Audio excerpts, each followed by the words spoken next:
Lumabas nga ako ng gate namin para tingnan yung panahon. At pagtingin ko nga sa kalangitan, at eto nga makulimlim pa rin. At buti nga ganito na yung panahon. Kasi ito nakaraan, halos 4 na araw na hindi dumito yung ulan. Kaya ito nilabas ko na nga tong karo ko. Baka kasi mamaya bigla na naman umulan. Kasi meron ba daw kasi abagat. Meron nga bibili kaya tumabi muna ako. At ito kumuha na ako nga pa ng tig-20. At binuksan ko na nga tong cart ko. At sinimulan ko na magtaka ng ice cream. Sana kahit ganito yung panahon meron pa rin bumili. Natapos ko na takalan yung ice cream nila. Kaya binigay ko na sa bumili. Nagpahabol pa nga ng isang 20. Kaya ito kumuha ng tig-20 na baso. At tinakalan ko na nga ng ice cream. Kakatapos nga lang umulan. Hindi ko lang na videoan. Natapos ko na takalan yung ice cream nila. Kaya ito binigay ko na sa bumili.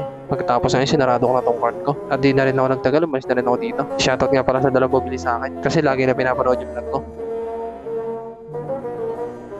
Tinabi ko muna nga tong cart ko at pagtingin ko nga sa kalangitan, parang ulan na naman. At habang nandito nga ako, nakita ko nga si Jesse Vlog. Kahit nga ganito yung panahon, tuloy-tuloy lang kami. Bakit kasi? Pero wala, tsaga-tsaga na lang kasi ilang araw na kami din nakapagtinda eh, 4 na araw na. At ngayon lang kami nakalabas. Kaya, let's go! Umalis na nga ako, baka kasi bigla nang umulan. Hinarang ako ng mga bata. Kaya ito tumabi muna ako. At ito nga todo masikat sila sa camera. Kasi ngayon lang sila pasama sa vlog ko. Meron na nga bumili sa kanila. Kaya ito kumuha na ako ng apat. At binuksan ko na itong ice cream. Sinimulan ko ng takaran yung ice cream nila. Tapos niya magmura, papalibre. Natapos ko na ang takalan yung ice cream nila. Kaya ito isa-isa ko na binigay sa kanila. Umambod na nga yan. Kaya sinarado ko na itong ice cream. Pagtapos nga nun, umalis na ako. Baka kasi dito pa umabutan ng ulan. Umuulan na kaya tumabi muna ako. Pagtapos nga nun, meron bumili. Kaya kumuha na ako ng apat. At yung bumili nga siya na nagbukas. Kaya ito sinimulan ko na takalan yung ice cream nila.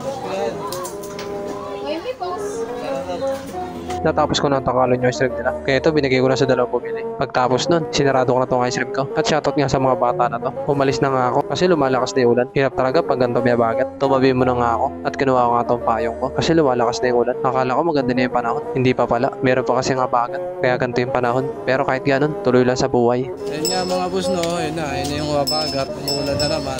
Ano tayo magagawa? Hindi umuwi. Kasi wala mabibili pag ganyan eh. Ay nako, buhay. Hirap talaga pag ito. Tagulan.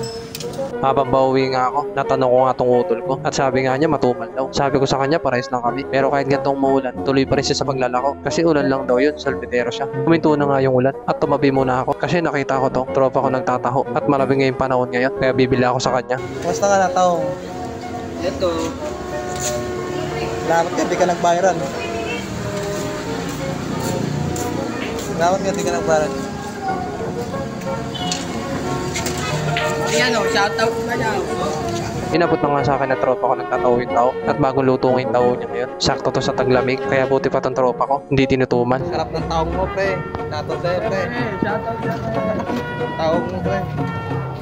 Umalis na nga tong tropa ko nagtataho. Kaya hindi na rin ako nagtagal, umalis na rin ako. At eto ko, inubos ko na yung tao ng tropa ko. At yun na nga mga boss, no? Pangit ang panahon. Tapos ang tumal pa. Pero ano tayo magagawa? Yung talaga, bawin na tayo bukas. Kaya paano mga boss? Hanggang dito na lang. Peace, salamat.